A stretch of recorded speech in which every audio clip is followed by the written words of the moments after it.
श्री स्वामी समर्थ. मी एक नवीन रेसिपी घेऊन आलेली आहे, तर चला तर पाहू.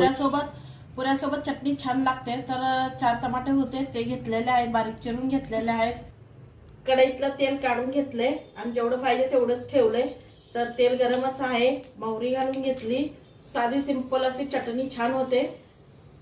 तर कढीपत्ता, टमाटो, चवीनुसार मीठ परतून घेते. छान टमॅटोला छान वापरून घेते. एक 15 दिवस अशी ही चटणी आरामात एक टिकते बिना फ्रीज वगैरे. तर आता प्रवासाला जायचंय म्हटल्यावर ही चटणी आणि पुऱ्या खूप छान लागतात. टमॅटो छान फ्राय झालेले आहेत, सॉफ्ट झालेले आहेत टमॅटो. आता मसाले घालून घेऊया गॅस बारीकसाठी.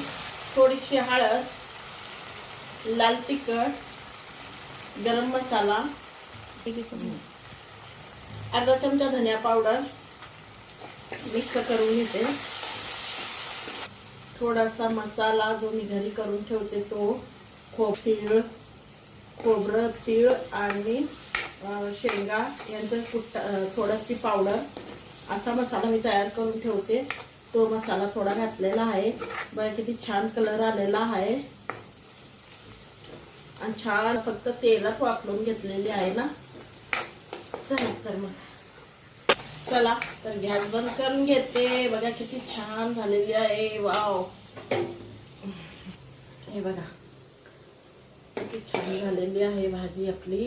चटणी, टमॅटो चटणी, हे बघा टमॅटो चटणी किती छान झालेली आहे.